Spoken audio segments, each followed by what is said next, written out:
I read and watched videos for many people who claim they saw aliens or UFOs here on planet Earth. And some of these people say that they have captured it on camera. They know the precise orbital of an invisible star. And so where did the information come from? That's the serious mystery. I can't tell you how electrifying it was. People have increasingly, over time, lost their imagination. I've seen plans in the archives. There is some reality there to the experimentation. That's why I'll keep asking and searching.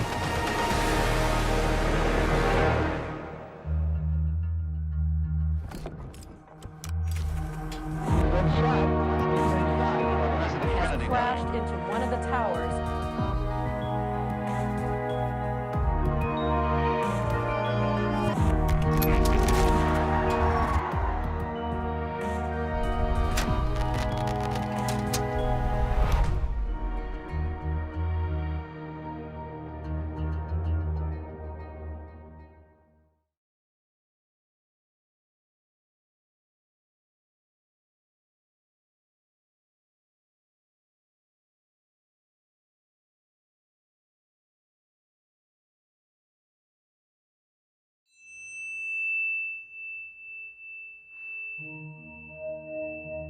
The Nazis may have been shooting rockets up. You have to be open-minded. There is a mystery. I think that the ancient Egyptians were pretty amazing. Do aliens exist? And have they been visiting the Earth since ancient times?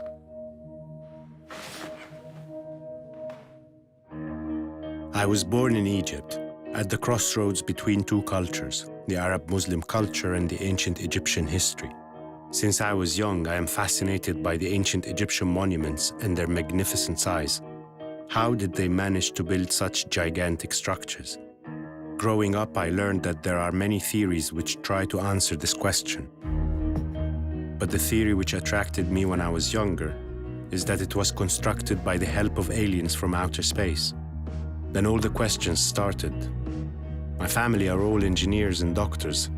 I chose to study economics, but at the same time I joined the theater, and I became impressed by the classics and mythology, and the history of the ancient world.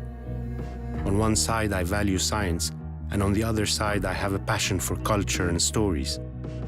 I was raised to use my brain, and to be logical and ask questions. Many questions about everything, and when I get the answer, I find myself coming back with more questions.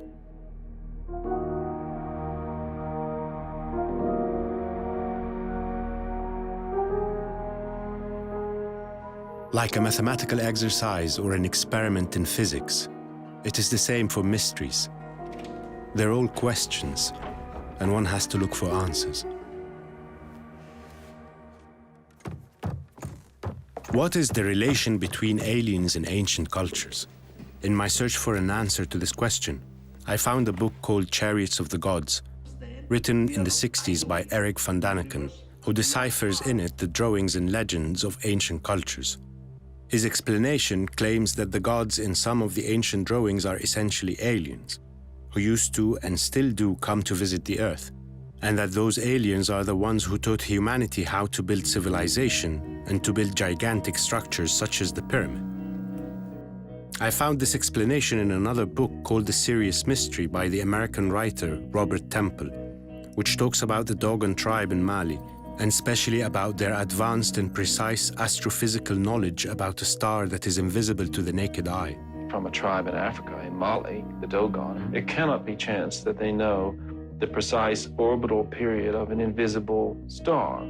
They draw pictures of the orbit and they know the orbital period. And so where did the information come from? That's the serious mystery. Now, if you ask the Dogon where it came from, they say that their ancestors were given this information by visitors from the system of the star Sirius. In my search for the truth behind the ancient astronaut theory, I found Lynn Picknett, who has a completely different point of view. Lynn Picknett is a writer and researcher in modern mysteries whose extensive work tends to disagree with the ancient alien theories of Eric van Daniken and Robert Temple. Hi, Lynn. Thank you for making the time for me. My pleasure. I wanted to talk to you about ancient astronauts. When did you first hear about that? I can remember 1968. I was a young woman when Eric von Daniken's book, Chariots of the Gods, first came out. And it was serialized in the Sunday newspapers where I live, well, in the UK, throughout the UK. And I can't tell you how electrifying it was. But very sadly, as the years progressed, and I sort of started to delve into these sort of subjects, you know, I just came to realize that very few, if any, of the examples that von Daniken had given to back up his theory actually held water, that they're actually true. There are many books that followed. It was almost like a trend. The concept became so popular that even Carl Sagan famously pondered about this too. Look at this. In the long litany of ancient astronaut pop archaeology, the cases of apparent interest have perfectly reasonable alternative explanations, or have been misreported, or are simple prevarications, hoaxes, and distortions, unquote. First of all, I think Carl Sagan was the most remarkable person, and he was incredibly open-minded, especially for a scientist. But I think he's, on the whole, he's right. Okay, can you give us an example of perfectly reasonable alternative explanation? For example, the various little artifacts that are found in various places, but mainly in South America, which look for all the world is quite right. They look exactly like modern aircraft, with the two wings and the bullet-like body and the tail. But when you discover that that particular culture actually really revered certain types of insects and certain types of birds, and in fact, these were representations of insects and birds, highly stylized, you know, but nevertheless, that's what they were. What about Robert Temple and the Dogons, the mystery of Sirius A and Sirius B, the stars? Nobody knows how the Dogon learned this. It is a genuine mystery, and it's very exciting, potentially. However, one should be perhaps guarded, shall I say, about accepting too much in Temple's book, just on face value, because some of the things that he says are actually just simply untrue. Okay. Any other proof that it wasn't extraterrestrials that taught us how to build these magnificent ancient structures like the pyramids? A lot of people do point to the, you know, the burgeoning of pyramid building across the world, but actually it wasn't remotely at the same time. There's quite a long gap. Who would be interested in an alternative version of our ancient history? And if it wasn't ancient astronauts, then how did our great ancestors develop their knowledge to such advanced levels? The fact remains that there is a mystery. You know, I mean, I am open-minded. I'm not a skeptic about this. You know, you have to be open-minded. There is a mystery.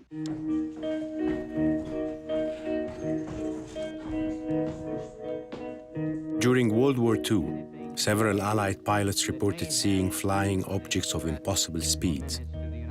It is said that the Nazis were very much into the occult and the paranormal. Actually, they were not the only ones investing and researching in these things. There were others doing it too. Eric Kurlander may have some insight.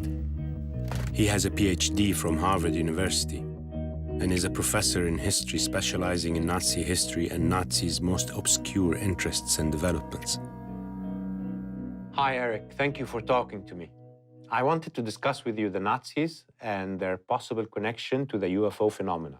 I'm happy to discuss it. It seems that the Nazis were very much into the UFOs, and coincidentally, at the same time, they were developing sophisticated aircrafts and alternative propulsion systems. I've seen plans in the archives of, you know, they were really obsessed with how do we take down all these Allied planes coming over. So they were thinking about sophisticated anti-flak devices, the Kugelblitz and some other things. So there is some reality there to the experimentation. I'm arguing it just didn't work. So experiments, not UFOs or aliens, and there are no amazing machines with superpowers. I haven't seen any evidence for that. There was a crash of an unidentified object in the Black Forest in Germany sometime during World War II. And then in 1947, a similar crash happened in Roswell in the United States. Supposedly those were weather balloons, right, at Roswell. I certainly don't think it was a UFO. Were they experimenting with something beyond weather balloons? It's possible. I haven't seen any evidence. So could these crashes in Germany and the United States, only a few years apart, be just a transfer of technology rather than UFOs and aliens?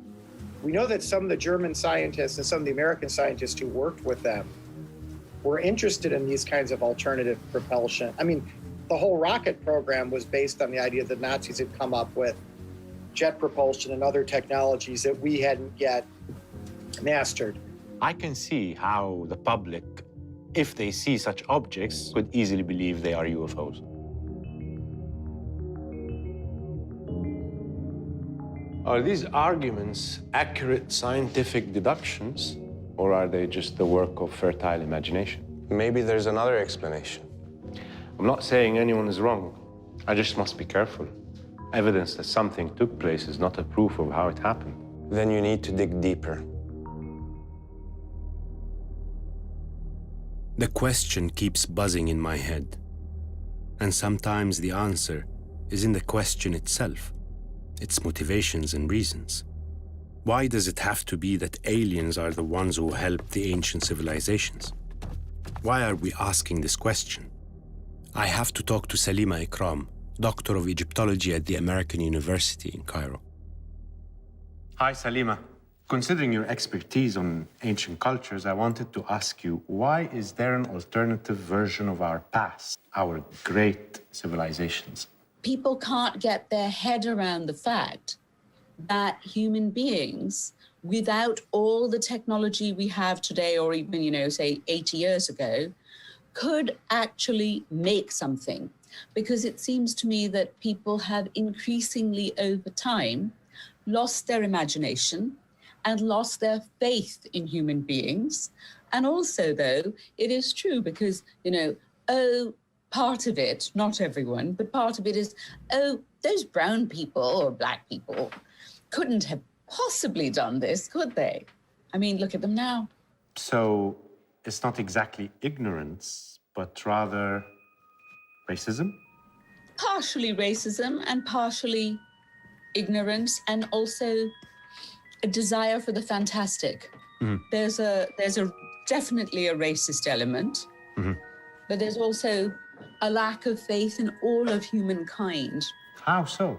The increase of interest in aliens nowadays is because people are emotionally and spiritually bankrupt, and they also are so divorced from nature and their own motor skills that they cannot fathom that these ancient Egyptians, with logs, rope, and a lot of muscle and obstinacy, managed to create the most extraordinary and beautiful buildings ever constructed in the world. They did it by observing nature. It wasn't just, Newton who had the apple fall on his head. The idea that the natural world can teach you things and they are natural laws, the ancient Egyptians set out. I see. I actually am not against something amazing. I think that the ancient Egyptians were pretty amazing. I'm sorry that I'm such a non-alienist. Yay to the ancient Egyptians. Yes. They were the greatest people. And yay to all ancient cultures. Mm-hmm.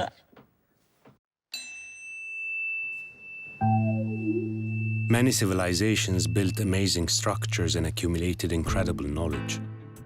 Ancient Egypt and Sumer are just two among many cultures with a golden era as part of their history. They each left behind a vast legacy. If it weren't aliens who helped ancient civilizations build their amazing structures, then how did our ancestors accomplish so much? What was their source of knowledge? That is still a question I'd like an answer for. That's why I'll keep asking and searching.